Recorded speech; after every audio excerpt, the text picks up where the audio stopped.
Hello everyone, I am Ravi S. Pujari, economics lecturer. My YouTube channel name Economics Ravi 776. ಆತ್ಮೀಯ ವಿದ್ಯಾರ್ಥಿ ಬಂಧುಗಳೇ, ಇವತ್ತಿನ ಒಂದು ವಿಡಿಯೋನಲ್ಲಿ ಪ್ರಪ್ರಥಮ ಬಾರಿಗೆ ಯಾರೆಲ್ಲ ನೀವು ನನ್ನ ಯೂಟ್ಯೂಬ್ ಚಾನಲನ್ನು ನೋಡ್ತಾ ಇದ್ದೀರಿ, ಸೊ ಅವರಿಗೆ ತುಂಬ ಹೃದಯದ ಧನ್ಯವಾದಗಳನ್ನು ಅರ್ಪಿಸ್ತಾ ಇದ್ದೀನಿ. ಹಾಗೆ ಪ್ರಥಮ ಬಾರಿಗೆ ನೋಡುವಂಥವ್ರು ದಯವಿಟ್ಟು ಸಬ್ಸ್ಕ್ರೈಬ್ ಮಾಡ್ಕೊಳ್ಳಿ ನನ್ನ ಯೂಟ್ಯೂಬ್ ಚಾನಲ್ಸು. ಆನಂತರ ಕಂಟಿನ್ಯೂ ಆಗಿ ನನ್ನ ಒಂದು ಯೂಟ್ಯೂಬ್ ಚಾನಲ್ ಜೊತೆಗೆ ಕಂಟಿನ್ಯೂ ಆಗಿ ನಿರಂತರವಾಗಿ ಆಲಿಸ್ತಾ ಇರಿ. ಸೊ ಹಾಗೆ ಲೈಕ್ ಮಾಡಿ, ಕಮೆಂಟ್ ಮಾಡಿ, ಶೇರ್ ಮಾಡಿ. ಇವತ್ತು ನಾವು P U C first year, P U C first ಇಯರ್ಗೋಸ್ಕರ ಇರುವಂಥ ಒಂದು ಕಂಟೆಂಟನ್ನು ಇವತ್ತು ಬ್ರಿಡ್ಜ್ ಕೋರ್ಸ್ ಅನುಗುಣವಾಗಿ ಎಲ್ಲ ಕಾಲೇಜ್ಗಳಲ್ಲಿ ಏನಾಗ್ತಾ ಇದೆ ಅಂತಂದರೆ ಹೊಸದಾದಂಥ ಒಂದು ಸಿಲೆಬಸ್ಸು ಮತ್ತು ಸ್ಕೂಲ್ನಿಂದ ನೀವು ಕಾಲೇಜ್ಗೆ ಬಂದಿರ್ತೀರಿ. ಹೊಸ ಏನೇನು ಕಲಿಬೇಕು ಅನ್ನೋಂಥ ಒಂದು ಉತ್ಸಾಹ ನಿಮ್ಮ ಹತ್ರ ಇರುತ್ತೆ, ಕ್ಯೂರಿಯಾಸಿಟಿ ಇರುತ್ತೆ, ಹೌದಾ, ಬೇರೆ ಬೇರೆ ರೀತಿಯಾದಂಥ ಒಂದಿಷ್ಟು ನಿಮ್ಮ ಹತ್ರ ಒಂದು ಭಾವನೆಗಳೇ ಇರುತ್ತೆ. ಹಾಗಾಗಿ ಇವತ್ತು ನಾನು ಯೂಟ್ಯೂಬ್ ಚಾನಲ್ ವತಿಯಿಂದ ಹೈಸ್ಕೂಲಲ್ಲಿ ನೀವೇನು ಕಲ್ತಿದ್ರಿ, ಟೆಂತ್ನಲ್ಲಿ ಆ ಒಂದು ಬೇಸ್ ಮೇಲೆ ನನ್ನ ಒಂದು ಸಬ್ಜೆಕ್ಟಿಗೆ ರಿಲೇಟೆಡ್ ಆಗಿರುವಂಥ ಕೆಲವು ಕಂಟೆಂಟ್ಗಳನ್ನು ಇವತ್ತು ನಿಮ್ಮ ಜೊತೆಗೆ ಹಂಚ್ಬೇಕಂತ ಅಂದ್ಕೊಂಡಿದ್ದೀನಿ. ಮೊದಲನೇದಾಗಿ ಏನು ನೀವು ಟೆಂತಲ್ಲಿ ಸೋಷಿಯಲ್ ಸ್ಟಡಿನ ಓದಿರ್ತೀರಿ, ಹೌದಾ. ಅದರದ್ದೇ ಒಂದು ಮುಂದುವರೆದಂಥ ಭಾಗ ನನ್ನ ಸಬ್ಜೆಕ್ಟ್ ಇದು ಎಕನಾಮಿಕ್ಸ್ ರವಿ. ಈ ಒಂದು ಯೂಟ್ಯೂಬ್ ಚಾನಲ್ ವತಿಯಿಂದ ಎಕನಾಮಿಕ್ಸ್ನಲ್ಲಿ ಸಾಕಷ್ಟು ಒಂದು ಕ್ಲಾಸಸ್ಗಳನ್ನೆಲ್ಲ ಕೊಡ್ತಾ ಇದ್ದೀನಿ, ಪಿ ಯು ಸಿ ಪ್ರಥಮ ವರ್ಷದ ವಿದ್ಯಾರ್ಥಿಗಳಿಗೂ ಮತ್ತು ದ್ವಿತೀಯ ವರ್ಷದ ವಿದ್ಯಾರ್ಥಿಗಳಿಗೂ, ಹೌದಾ. ಕಳೆದ ಒಂದು 3 ವರ್ಷಗಳಿಂದ ನನ್ನ ಒಂದು ಯೂಟ್ಯೂಬ್ ಚಾನಲ್ಸನ್ನು ನಡೀತಾ ಇದೆ. ಲಾಸ್ಟ್ ಇಯರ್ನಲ್ಲಿ ಕೂಡ ನಿಮಗೆ ಗೊತ್ತಿದೆ, ಎನ್ಯುವಲ್ ಎಕ್ಸಾಮ್ಸ್ನಲ್ಲಿ ಮೊನ್ನೆ ಎಕ್ಸಾಮ್ಸ್ನಿಂದ 15 ಔಟ್ ಆಫ್ ಔಟ್ಗಳನ್ನಾಗಿರುವಂಥದ್ದು. ನಿರಂತರವಾದಂಥ ಪ್ರಯತ್ನ ನಡೀತಾ ಇದೆ. ಕರ್ನಾಟಕದಾದ್ಯಂತ ವಿದ್ಯಾರ್ಥಿಗಳೆಲ್ಲನೂ ಕೂಡ ಸಾಕಷ್ಟು ಮೆಚ್ಚುಗೆಗಳನ್ನು ವ್ಯಕ್ತಪಡಿಸಿದ್ದಾರೆ, ಕರ್ನಾಟಕದಾದ್ಯಂತ ವಿದ್ಯಾರ್ಥಿಗಳು. ಹಾಗೆ ನೀವು ಕೂಡ ಪ್ರಥಮ ಬಾರಿಗೆ ನನ್ನ ಯೂಟ್ಯೂಬ್ ಚಾನಲ್ಸ್ನ ವಾಚ್ ಮಾಡ್ತಾ ಇದ್ರೆ ಕಮೆಂಟ್ ಮಾಡಿ ಫಸ್ಟು, ಎಲ್ಲಿಂದ ವಾಚ್ ಮಾಡ್ತಾ ಇದ್ದೀರಿ ಅಂತ, ಆಮೇಲೆ ನಿಮ್ಮ ಕಾಲೇಜ್ ಯಾವುದು, ಹೌದಾ. ನಿಮಗೆ ಎಕನಾಮಿಕ್ಸ್ಗೆ ರಿಲೇಟೆಡ್ ಆಗಿ ಯಾವುದೇ ಒಂದು ಪ್ರಾಬ್ಲಮ್ ಇರಲಿ, ಕಾನ್ಸೆಪ್ಟ್ ಕ್ಲಿಯರ್ ಆಗಲಿಲ್ಲ ಅಂತಂದರೆ ದಯವಿಟ್ಟು ಕಮೆಂಟ್ ಮಾಡಿ. ಆ ಕಮೆಂಟಲ್ಲಿ ನೋಡಿಕೊಂಡು ಮತ್ತೆ ಮುಂದಿನ ದಿನದಲ್ಲಿ ಅಪ್ಡೇಟನ್ನು ಕೊಡ್ತಾ ಇರ್ತೀನಿ ಸ್ನೇಹಿತರೆ. ಇವಾಗ ಮೊದಲನೇದಾಗಿ ಬ್ರಿಡ್ಜ್ ಕೋರ್ಸ್ನಲ್ಲಿ ಏನನ್ನು ಸ್ಟಡಿ ಮಾಡಬೇಕು, okay, what is the bridge course ಅಂತ. ಇನ್ನು ಎಕನಾಮಿಕ್ಸ್ ನಾವನ್ನ ಸ್ಟಡಿ ಮಾಡಬೇಕಾದ್ರೆ ಎಕನಾಮಿಕ್ಸ್ನಲ್ಲಿ ನಿಮಗೆ ಗೊತ್ತಿರುತ್ತೆ ಹಿಂದಿ ಎಕಾನಮಿ. ಹಿಂದಿ ಎಕಾನಮಿ ನಾವೇನು ಮಾಡ್ತಾ ಇದ್ದೀವಿ ಅಂತಂದರೆ, ಸಪೋಸ್ ಇನ್ ಎಕಾನಮಿ ಒಳಗೆ ನಾವೇನು ಮಾಡ್ತಾ ಇದ್ದೀವಿ ಅಂದರೆ ಸ್ಟಡಿ ಮಾಡ್ತಾ ಇದ್ದೀವಿ. ಫಾರ್ ಎಕ್ಸಾಂಪಲ್ಸ್ ಮನಿ ಅನ್ನುವಂಥದ್ದು ಒಂದು ಸಬ್ಜೆಕ್ಟನ್ನು ತಗೊಳ್ಳೋಣ, ಮನಿ ಅಂತ, ಹೌದಾ. ಮನಿ, ಈ ಮನಿ ಏನು ಕೆಲಸ ಮಾಡ್ತಾ ಇದೆ, ಹಣ ಅನ್ನುವಂಥದ್ದು ಏನು ಕೆಲಸ ಮಾಡ್ತಾ ಇದೆ ಅಂತ ನಿಮಗೆ ಗೊತ್ತಿರುತ್ತೆ. ಇವತ್ತು ಅರ್ಥಶಾಸ್ತ್ರವನ್ನು ಸ್ಟಡಿ ಮಾಡಬೇಕು, ಎಕನಾಮಿಕ್ಸನ್ನು ಸ್ಟಡಿ ಮಾಡಬೇಕಂದ್ರೆ ಇಡೀ ಎಕಾನಮಿಯನ್ನು ನಾವು ಅಧ್ಯಯನ ಮಾಡಬೇಕಾಗತ್ತೆ. ಅದರಲ್ಲಿ ನಿಮಗೆ ಮೊದಲೇದಾಗಿ ನಾವು ಹೇಳಬೇಕು ಅಂತಂದರೆ ಹಣ ಅನ್ನುವಂಥದ್ದು ನೀವು ನೋಡ್ತಾ ಇರ್ತೀರಿ. ಹಣ ಇಲ್ಲದೆ ಇವತ್ತು ಯಾವುದೇ ಎಕಾನಮಿ ಎಲ್ಲ ಇವತ್ತು ನಡೀತಾ ಇಲ್ಲ, ಹೌದಾ. ಮೊದಲು ಹಣ ಇತ್ತು ಏನು, ಅದೋ ಒಂದು ಪ್ರಶ್ನೆ ಬರುತ್ತೆ ನಿಮಗೆ, ಹೌದಾ. ಮೊದಲು ಹಣ ಇರಲಿಲ್ಲ, ನೆನ್ಪಿಟ್ಕೊಳ್ಳಿ. ಹಾಗಾದರೆ ಹೇಗೆ ಎಕಾನಮಿ ರನ್ ಆಗ್ತಿತ್ತು ಅಂತಂದಾಗ ಅವಾಗ ಮನುಷ್ಯನಿಗೆ ಆಸೆ ಆಕಾಂಕ್ಷೆಗಳನ್ನು ಏನಾಗಿತ್ತು ಅಂತಂದ್ರೆ ವಾಂಟ್ಸ್ ಅಂತ ನಾವು ಕರಿತಾ ಇದ್ದೀವಿ. ಏನಂತ ಕರಿತಾ ಇದ್ದೀವಿ, ವಾಂಟ್ಸ್ ಅಂತ, ಬಯಕೆಗಳು, ನೀಡ್ಸ್ ಅಂತ ಕರಿತಾ ಇದ್ದೀವಿ, ಹೌದಾ. ಈ ನೀಡ್ಸ್ಗಳೇ ಏನಿತ್ತು ಅಂತಂದ್ರೆ ತುಂಬಾ ಕಡಿಮೆ ಇತ್ತು, ಬಹಳ ವಿರಳವಾಗಿತ್ತು, ಹೌದಾ. ಸಿಂಪಲ್ ಎಕಾನಮಿಯಲ್ಲಿ ನಾವು ತೆಗೆದುಕೊಂಡಾಗ ಒಂದು ಸರಳವಾದಂಥ ಅರ್ಥವ್ಯವಸ್ಥೆ ಒಳಗಡೆ ನಮ್ಮ ಬಯಕೆಗಳು ಬಹಳ ಲಿಮಿಟ್ ಆಗಿತ್ತು, ಹೌದಾ. ಹಾಗಾಗಿ ಯಾವುದೇ ರೀತಿಯಂಥ ಒಂದು ಪ್ರಾಬ್ಲಮ್ಸ್ಗಳನ್ನ ಬರ್ತಿರ್ಲಿಲ್ಲ. ರಿಸೋರ್ಸಸ್ಗಳಂತ ನಾವು ಕರಿತಾ ಇದ್ದೀವಿ ಎಕನಾಮಿಕ್ಸ್ ಒಳಗೆ, ಹೌದಾ. ರಿಸೋರ್ಸಸ್ ಅಂತಂದ್ರೆ ನಿಮ್ಗೆ ಗೊತ್ತಿದೆ, 2 ಪ್ರಕಾರಗಳಾಗಿ ನಾವು ಅವುಗಳನ್ನು ವಿಂಗಡಣೆ ಮಾಡ್ತಾ ಇರ್ತೀವಿ, ಮ್ಯಾನ್ ಮೇಡ್ ರಿಸೋರ್ಸಸ್ ಮತ್ತು ನ್ಯಾಚುರಲ್ ರಿಸೋರ್ಸಸ್ ಅಂತ, ಹೌದಾ. ಮ್ಯಾನ್ ಮೇಡ್ ರಿಸೋರ್ಸಸ್ ಅಂತಂದ್ರೆ ಮನುಷ್ಯನ ಜ್ಞಾನ, ನಾಲೆಜು, ಸ್ಕಿಲ್ಸು ಇವೆಲ್ಲವುಗಳನ್ನ ಒಳಗೊಂಡು ಹೊಸದಾದಂಥ ಒಂದು ಕಾನ್ಸೆಪ್ಟ್ ಅನ್ನು ತರುತ್ತಾನೆ. ಅದಕ್ಕೆ ನಾವು ಮ್ಯಾನ್ ಮೇಡ್ ರಿಸೋರ್ಸಸ್ ಅಂತ ಕರಿತಾ ಇದ್ದೀವಿ. ಈ ಮ್ಯಾನ್ ಮೇಡ್ ರಿಸೋರ್ಸಸ್ ಅಂದ್ರೆ ಫಾರ್ ಎಕ್ಸಾಂಪಲ್ಸ್ ಎಜುಕೇಷನ್ ಇಂದ ನಾವು ಜ್ಞಾನನ ಕೊಡ್ತಾ ಇದ್ದೀವಿ, ಹೌದಾ. ಹಾಸ್ಪಿಟಲ್ಗಳನ್ನು ಓಪನ್ ಮಾಡಿದ್ದೀವಿ, ಅಲ್ಲಿ ಡಾಕ್ಟರ್ಸ್ಗಳನ್ನು ರೋಗಿಗಳಿಗೆ ಟ್ರೀಟ್ಮೆಂಟ್ ಅನ್ನ ಕೊಡ್ತಾರೆ, ಹೌದಾ. ಎಲೆಕ್ಟ್ರಿಸಿಟಿ ಇದೆ, ಪವರ್ ಇದೆ, ಬೆಳಕಿದೆ. ಆ ಬೆಳಕಿನಿಂದ ನಾವು ಸಾಕಷ್ಟು ನಮ್ಮ ಒಂದು ಇದನ್ನ ನಾವು ನೋಡ್ತಾ ಇದ್ದೀವಿ. ಈ ತರ ಅಲ್ಲಿ ಮನುಷ್ಯನ ಒಂದು ಜ್ಞಾನ, ಅವನ ಒಂದು ತಿಳುವಳಿಕೆ, ಅಲ್ಲಿ ಒಂದು ಟೆಕ್ನಾಲಜಿಯನ್ನ ಅಳವಡಿಸಿಕೊಂಡು ಹೊಸದಾದಂಥ ಒಂದು ಸಂಶೋಧನೆಯನ್ನ ಮಾಡಿರುವಂಥದ್ದು ಯಾವುದು ಅಂತಂದ್ರೆ ಇದು ನಾವು ವುಮೆನ್ ಒಂದು ಇದನ್ನ ಆಗಿರುವಂಥ ಒಂದು ರಿಸೋರ್ಸಸ್. ಕೆಲವು ರಿಸೋರ್ಸಸ್ಗಳದಾವ ಅದು ನ್ಯಾಚುರಲ್ ರಿಸೋರ್ಸಸ್ ಅಂತ, land, labour, so for example land ಅಂತ ಇದೆ, ಅದು ಸೊ ಇಲ್ಲಿ ಏನಂತಾರೆ ಗಾಡ್ ಗಿಫ್ಟ್ ಅಂತ ಕರಿತಾ ಇದೀವಿ. ರಿವರ್ ಇದೆ, ಹೌದಾ, ಸಿ ಇದೆ, ಸಮುದ್ರ ಇದೆ, ಸೊ ಹಳ್ಳ ಕೊಳ್ಳ ಇವೆಲ್ಲ ಇದೆ, ಸಾಯಿಲ್ ಇದೆ, ಮಣ್ಣು ಇದೆ, ಹೌದಾ, ಸೊ ಮತ್ತೆ ಕಲ್ಲು ಇದೆ. ಇವೆಲ್ಲಾನು ಕೂಡ ಏನಂತಂದ್ರೆ ಸೊ ಮಾನವ ನಿರ್ಮಿತವಾದಂತದ್ದು ಅಲ್ಲ ಇದು. ಸೊ ಇಲ್ಲಿ ಅಂತಂದ್ರೆ ಯಾವುದು ಅಂತಂದ್ರೆ ನೇಚರ್ನಿಂದ ಸಿಕ್ಕಿರುವಂಥದ್ದು, ಗಾಡ್ ಗಿಫ್ಟ್ ಅಂತ ಕರಿತಾ ಇದೀವಿ. ಹಾಗಾಗಿ ಸೊ ಇಲ್ಲಿ ನ್ಯಾಚುರಲ್ ರಿಸೋರ್ಸಸ್ ಮತ್ತು ಮ್ಯಾನ್ ಮೇಡ್ ರಿಸೋರ್ಸಸ್ ಇವೆರಡೂಗಳನ್ನ ಅಳವಡಿಸಿಕೊಂಡು ಸೊ ಇವತ್ತು ಮನುಷ್ಯ ಏನ್ ಮಾಡ್ತಾ ಇದ್ದಾನ, ಒಂದು ಉನ್ನತ ಹಂತಕ್ಕೆ ತಲುಪ್ತಾ ಇದ್ದಾನೆ. ಹಾಗಾಗಿ ಅವುಗಳ ಬಗ್ಗೆ ನಾವು ಇವತ್ತು ಸ್ಟಡಿ ಮಾಡ್ತಾ ಇರ್ತೀವಿ. ಸೊ ಅದಕ್ಕೆ ಇಲ್ಲಿ ಏನಂತಂದ್ರೆ ಮನುಷ್ಯನ ಬಯಕೆಗಳು ಬಹಳ ಲಿಮಿಟ್ ಆಗಿತ್ತು. ಸೊ ಅದಕ್ಕೆ ನಾವು ಹೇಳ್ತಾ ಇದೀವಿ ಎಕನಾಮಿಕ್ಸ್ ಒಳಗ so human wants are limited.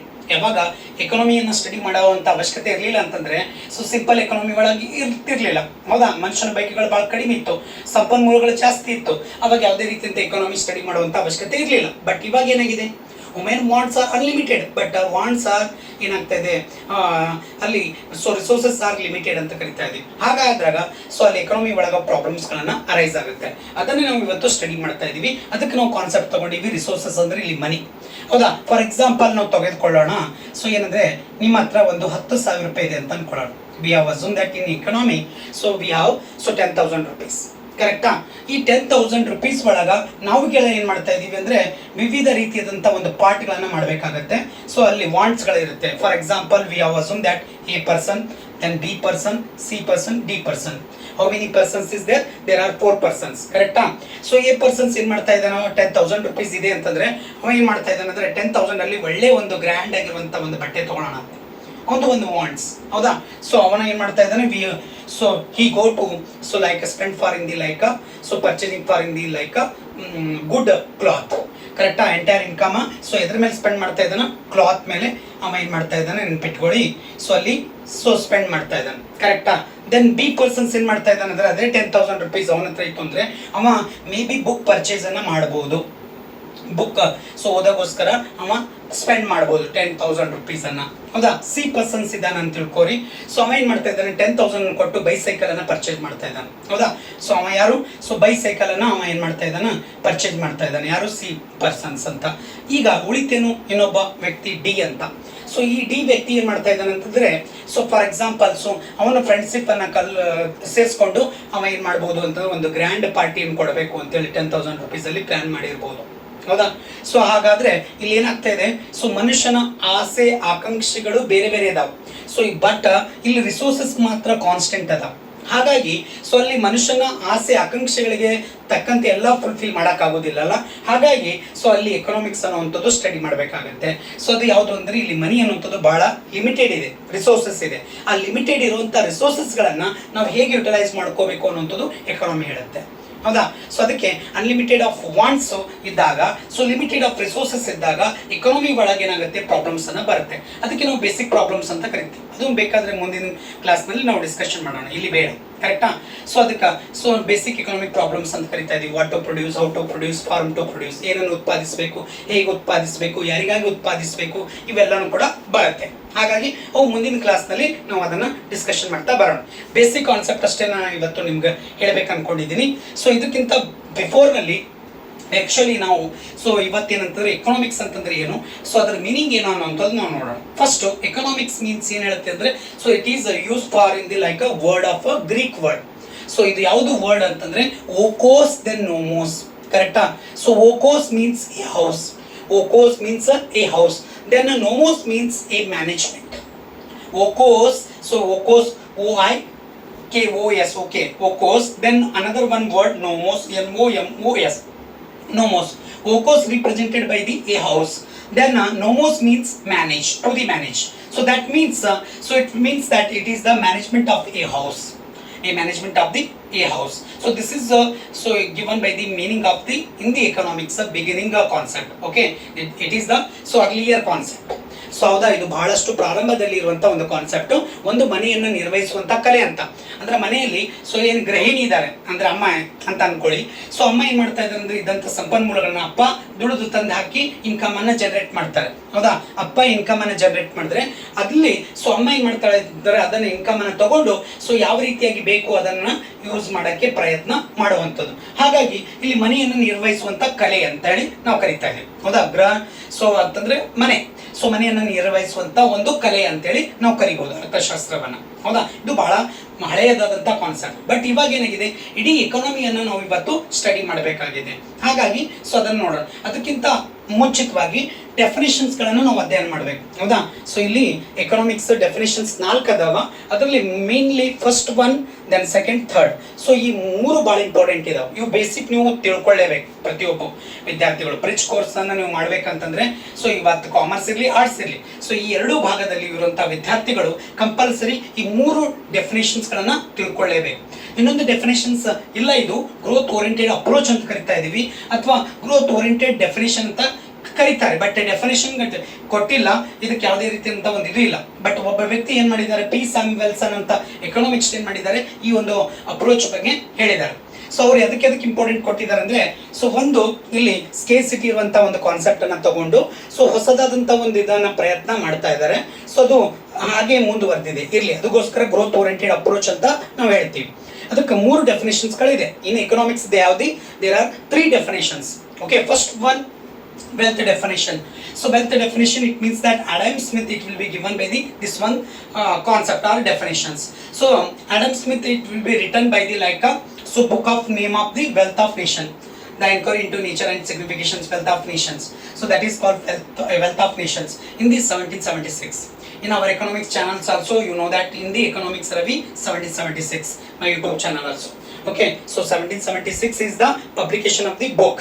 Okay, this is the very important for in the PUC students. ಹೌದಾ, ಸೊ ಕಾಂಪಿಟೇಟಿವ್ ಎಕ್ಸಾಮ್ ನಲ್ಲಿ ಕೇಳ್ತಾನೆ. ಸೊ ಯಾರಿಂದ ಏನಂತಂದ್ರೆ ಸೊ ವೆಲ್ತ್ ಆಫ್ ನೇಷನ್ಸ್ ಅನ್ನ ಬರೆಯಲ್ಪಟ್ಟಿತ್ತು ಅಂತ. ಹಾಗಾದ್ರೆ ಅವಾಗ ಸೊ ಯಾರ್ದು, ಆಡಮ್ ಸ್ಮಿತ್ ನೆನ್ಪಿಟ್ಕೊಳ್ಳಿ. Then who wrote the Adam Smith, who wrote the Wealth of Nations ಅಂದ್ರೆ ಸೊ ಆಡಮ್ ಸ್ಮಿತ್ ಅಂತ ಬರಿಬೇಕಾಗುತ್ತೆ. ದೆನ್ ಸೊ ವೆಲ್ತ್ ಡೆಫಿನೇಷನ್ಸ್ ಅನ್ನ ಕೊಟ್ಟವ್ರು ಯಾರು, ಆಡಮ್ ಸ್ಮಿತ್. ನೋಡಿ, ಈಗ ಏನಾದ್ರೂ ಕೇಳಬಹುದು, ಅದಕ್ಕೆ ನಿಮ್ಗೆ ಗೊತ್ತಿರ್ಲಿ ಅಂತ. ಕನ್ನಡ ಒಳಗೆ ವೆಲ್ತ್ ಅಂತಂದ್ರೆ ಸಂಪತ್ತಿನ ವ್ಯಾಖ್ಯಾನ, ಸಂಪತ್ತಿನ ವ್ಯಾಖ್ಯಾನ ಕನ್ನಡ ಒಳಗೆ ನೆನ್ಪಿಟ್ಕೊಳ್ಳಿ. ದೆನ್ ಎರಡನೇದು ಬರ್ತದ ಯೋಗಕ್ಷೇಮದ ವ್ಯಾಖ್ಯಾನ. ಯೋಗಕ್ಷೇಮ ಅಂತಂದ್ರು ಒಂದೇ, ಕಲ್ಯಾಣ ಅಂದ್ರು ಒಂದೇ. ಕಲ್ಯಾಣದ ಅರ್ಥಶಾಸ್ತ್ರ ಅಥವಾ ವ್ಯಾಖ್ಯಾನ ಅಂತ ಕೊಟ್ಟಿದ್ದಾರೆ. ನಾವೆಲ್ಲ ಡಿಗ್ರಿ ಹೋದಾಗ ಕಲ್ಯಾಣ ಅಂತ ಪೇರಿಟೋ ಅವರೆಲ್ಲ ಬರ್ತಿದ್ರು. ಸೊ ಅದನ್ನ ಕಾನ್ಸೆಪ್ಟ್ ಇಲ್ಲಿ ನಾವು ತಗೊಳ್ಬೇಕಾಗಿದ್ರೆ PU ಲೆವೆಲ್ ಅಲ್ಲಿ ಯೋಗಕ್ಷೇಮ ಅಂತ ಯೂಸ್ ಮಾಡ್ತೀವಿ. ಕಲ್ಯಾಣ ಅಥವಾ ಯೋಗಕ್ಷೇಮ ಇದನ್ನ ಕೊಟ್ಟವರು ಯಾರಂತ, ಆಲ್ಫ್ರೆಡ್ ಮಾರ್ಷಲ್ಸ್. ಓಕೆ, 1890s ಒಳಗ ದಿ ಪ್ರಿನ್ಸಿಪಲ್ ಆಫ್ ಎಕನಾಮಿಕ್ಸ್ ಅಂತ ಅವ್ರು ಬರೀತಾರೆ. ದಿ ಪ್ರಿನ್ಸಿಪಲ್ ಎಕನಾಮಿಕ್ಸ್ ಇನ್ ಕನ್ನಡ ಒಳಗೆ ಏನಾಗುತ್ತೆ ಅಂದ್ರೆ ಅರ್ಥಶಾಸ್ತ್ರದ ಮೂಲ ತತ್ವಗಳು ಅಂತ ಕರಿತೀವಿ. ಅರ್ಥಶಾಸ್ತ್ರದ ಮೂಲ ತತ್ವಗಳು ಅಂತೇಳಿ ಒಂದು ಬುಕ್ ಇದೆ, ಅದನ್ನ ಅವ್ರು ಪಬ್ಲಿಷ್ ಮಾಡ್ತಾರೆ. ಸೊ ಯಾವಾಗ ಅಂತಂದ್ರೆ ನೆನ್ಪಿಟ್ಕೊಳ್ಳಿ, ಸೊ 1890 ಒಳಗೆ ನೆನಪಿರ್ಲಿ ನಿಮಗೆ. ಹೌದಾ, so the principle of economics ಅನ್ನುವಂಥದ್ದು ಯಾರು ಬರೀತಾರೆ ಅಂತಂದ್ರೆ ಆಲ್ಫ್ರೆಡ್ ಮಾರ್ಷಲ್ ಅವರು ಬರೀತಾರೆ. ಇದು second definitions. First definitions wealth definitions, second definitions welfare definitions.